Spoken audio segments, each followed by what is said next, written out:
Hello, MP वालों के लिए, मध्य प्रदेश वालों के लिए, हृदय प्रदेश वालों के लिए, सोया स्टेट वालों के लिए, टाइगर स्टेट वालों के लिए बहुत बड़ी खुशखबरी है।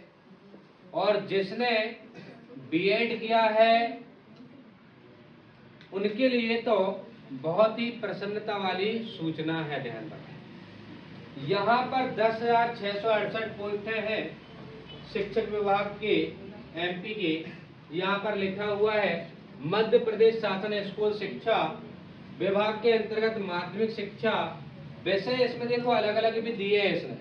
यदि कोई स्पोर्ट्समैन है तो उसके लिए भी वैकेंसी है। यहाँ पर देखो खेल लिखा हुआ है, ध्यान रखना।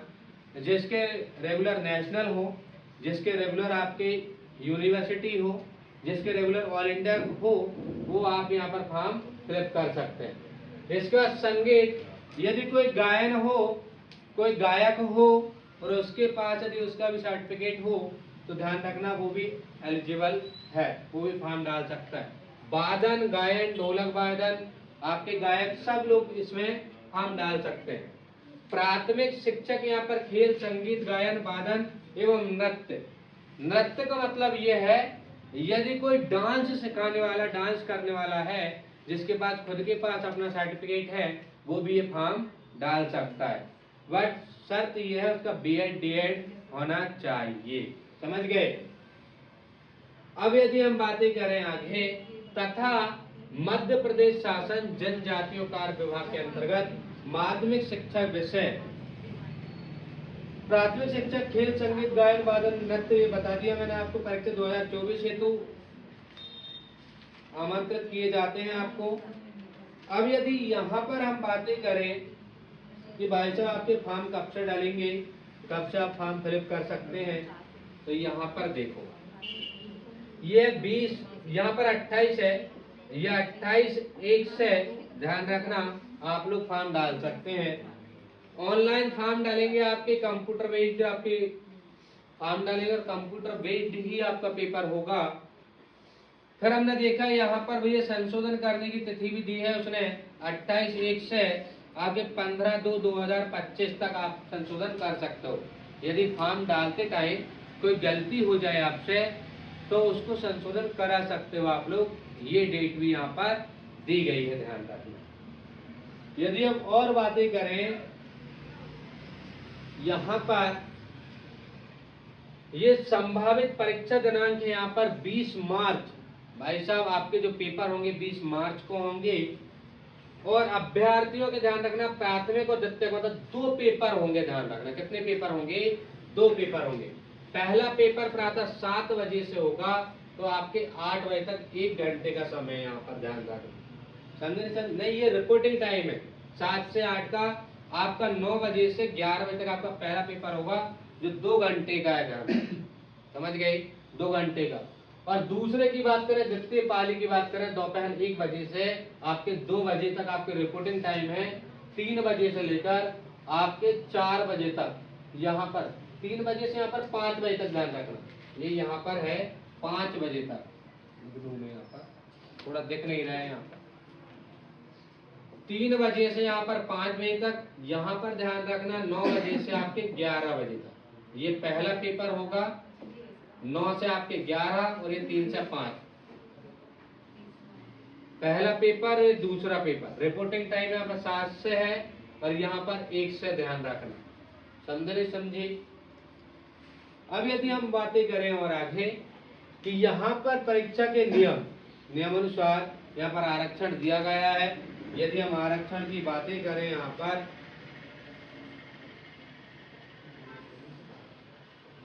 आरक्षण आपको पता 50% आरक्षण अतिथि टीचर को दिया गया है। इसमें 50% जो आरक्षण है अतिथि टीचर को दिया गया है।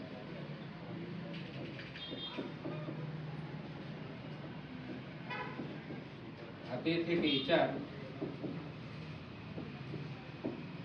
टीचर के लिए यहाँ पर 50% आरक्षण दिया गया है। और आगे चले हम, यदि कोई कैंडिडेट यहाँ पर अनारक्षित अभ्यर्थी है, मान लो जनरल कैटेगरी से वो बिलोंग करता है, तो आपके 500 रुपये लगेंगे। ST SC OBC यदि यहाँ पर देखें EWS, यहाँ पर 250 रुपये लगेंगे। और मान लो ये आपके ऑनलाइन यूज करके पैसा दिया है, कितने पैसा लेंगे आप बोलो आपसे, इतनी जानकारी है। जिसके बाद देखो यहाँ पर मैं आपको बता दूं, बहुत बेहतरीन जानकारी ये है, जो पहला पेपर होगा आपका, यहाँ पर ध्यान रखना, पूरा सिलेबस में बताता हूँ। पहला पेपर MCQ वाइज आपके पेपर होंगे, आपको ऑप्शन मिलेंगे, ध्यान रखना। एक प्रश्न पर 1 अंक मिलेगा और यहाँ पर माइनस मार्किंग भी दी है भाई साहब इन्होंने, 1/4 माइनस मार्किंग है। यदि आप 4 प्रश्नों को गलत कर दे 1 अंक आपका काटा जाएगा, ध्यान रखना, उसे बोलते हैं 1/4 माइनस मार्किंग। यदि हम और आगे देखें यहाँ पर कि पहले पेपर में क्या आएगा, तो सामान्य हिंदी आएगी 8 अंक की, जिसके 8 क्वेश्चन होंगे। फिर हम देखें यहाँ पर सामान्य अंग्रेजी आएगी, जो आपके 5 क्वेश्चन होंगे 5 अंक की। सामान्य ज्ञान में समसामयिक घटना है, समसामयिक घटना का मतलब होता है करंट अफेयर होगा। तार्किक होंगी, आंकिक योग्यता होंगे, तो रीजनिंग गणित होंगे। यहाँ पर 7 अंक दिए हैं इन्होंने। फिर यदि हम और बातें करें यहाँ पर शिक्षा शास्त्र के, जिसे पेडोलॉजी बोलते हैं, समझे नहीं समझे, जिसे पेडालॉजी यहाँ पर गोगी लिखा है, पेडागोगी, ध्यान रखना, पेडालॉजी बोलते हैं। इसकी यहाँ पर 10 पेडागोजी ध्यान रखना, जिसमें से 10 क्वेश्चन आएंगे। कितने आएंगे? 10 क्वेश्चन। यदि अब हम देखें यहाँ पर भाई साहब, टोटल सिलेक्शन जो होगा 150 अंक पे होगा। कितने पे होगा? 150। 30 क्वेश्चन आपके ऊपर हुआ पहले पेपर सेट में, ध्यान रखना। बट 120 का कौन से पेपर से आएगा? जिसका आप चयन कर रहे हो, जिस सब्जेक्ट का आप चयन कर रहे हो, उस सब्जेक्ट से 120 क्वेश्चन आएंगे। और 120 क्वेश्चन जो आएंगे सेकंड पेपर से आएंगे। 30 क्वेश्चन का पहला पेपर, 30 क्वेश्चन 120 क्वेश्चन हो जाएंगे 150 अंक। 150 अंक में आपको जोड़कर कितने आप ला पा रहे हो अंक, उससे आपकी मेरिट लिस्ट आएगी। अब यहाँ पर देखो, यहाँ पर एक चीज और है भाई साहब, ये 7 सब्जेक्ट दिए हैं आपको। यहाँ पर 7 को नहीं चुनना है आपको, ओनली चुनना एक को है, ध्यान रखना। तूने मुझे चुन लिया, आपने सुना ही होगा, मैंने तुझे चुन लिया, तू मुझे सुन साहिबा सुन। तो यहाँ पर ओनली एक ही सब्जेक्ट चुनना है, और जिंदगी में भी एक ही को चुनना है तुम्हें, समझे नहीं समझे? नहीं तो तुम सोचो गुरुदेव ने यहाँ से एक ही विषय चुनने को बोल दी, वहाँ थोड़ी बोली, ध्यान रखना। वहाँ पे भी एक ही को चुनना है और इधर पे भी एक ही को चुनना है। और उस सब्जेक्ट को चुनना जिसमें आप ज्ञाता हो, ध्यान रखना। जो अच्छा लगे, अच्छी लगे नहीं बोल रहा हूं मैं, जो अच्छा लगे, जो आपका फेवरेट सब्जेक्ट हो, जो आपको पढ़ने में बहुत अच्छा हो, बहुत स्ट्रांग हो, उस सब्जेक्ट को। या तो हिंदी, अंग्रेजी, संस्कृत, उर्दू, गणित, विज्ञान, सामाजिक विज्ञान, ध्यान रखना। एक सब्जेक्ट कोई भी चुन सकते हो, जिससे 120 प्रश्न आएंगे, और 120 प्रश्न 120 अंक के रहेंगे। यदि हम और बातें करें यहाँ पर,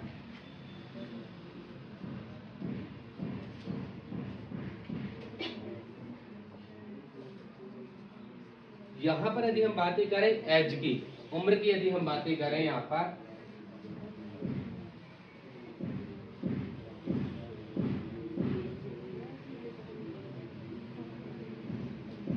ये देखो एज तो मैं बता रहा हूँ, पहले ये देखो। यदि आपने गणित विषय चुना है और गणित विषय में 120 अंक लेकर आना है आपको, तो गणित के अंतर्गत देख लीजिए भाई साहब क्या क्या मांग रहा है आपसे। गणित विषय अंतर्गत अभ्यर्थी को, गणित अभ्यर्थी या गणित अथवा भौतिक शास्त्र अथवा इंजीनियरिंग विषयों के साथ स्नातक उपाधि चाहिए उसे। कौन सी उपाधि चाहिए? स्नातक उपाधि चाहिए। अब यदि कोई विषय आप विज्ञान चुन रहे हो, मान लो कोई लड़का ऐसा है या कोई लड़की ऐसी है जिसे ऐसा लग रहा है कि हम विज्ञान चुनते हैं, तो विज्ञान में आप देखो क्या क्या स्ट्रांग होना चाहिए। विज्ञान विषय के अंदर रसायन शास्त्र, वनस्पति विज्ञान, प्राणी विज्ञान, माइक्रोबायोलॉजी, बायोटेक्नोलॉजी, बायो इन्फॉर्मेटिक्स में से किन्हीं 2 विषयों के साथ स्नातक उपाधि आपके पास होना चाहिए जब आप फॉर्म डाल सकते हो। फॉर्म डालने के साथ साथ एक चीज और है, यहाँ पर आपका स्नातक में 50%, भाई साहब 50% होना चाहिए स्नातक में, और बीएड कंपलसरी, बीएड कंप्लीट होना चाहिए जिस दिन आप फॉर्म डाल रहे हो। ऐसा नहीं कि आपका चल रहा है बीएड और आप फॉर्म डाल दो, ऐसा होगा नहीं, ध्यान रखना। आपका रिजल्ट आ गया हो, आपकी अंकसूची आपके हाथ में हो, जब आप फॉर्म डाल सकते हो, अन्यथा फॉर्म नहीं डाल सकते। ये 50% रेशो हर जगह है। यदि यहाँ पर भी हम बातें करें तो स्नातक में 50% होना चाहिए और बीएड होना चाहिए, समझ गए। यदि हम सामाजिक विज्ञान की बात करें, सामाजिक विज्ञान वैसे अंतर्गत इतिहास, राजनीति शास्त्र, अर्थशास्त्र या भूगोल, समाजशास्त्र, वाणिज्य विषय में से किसी एक के साथ स्नातक उपाधि होनी चाहिए, और उसके साथ साथ 50%, फिर यहाँ पर 50% हर जगह लगेगा, 50% और बीएड। यदि स्नातक में देखो, अभी तक 50% वाला रेशो नहीं था, इसी बार ये 50% वाला रेशो लाया है, ध्यान रखना, मोहन यादव जी सरकार में, ध्यान रखना। अभी तक ये 50% रेशो नहीं चलता था, अब इससे बहुत सारे बच्चे बाहर हो जाएंगे जिसके मान लो 50% नहीं है, समझ गए, दिक्कत आ जाएगी।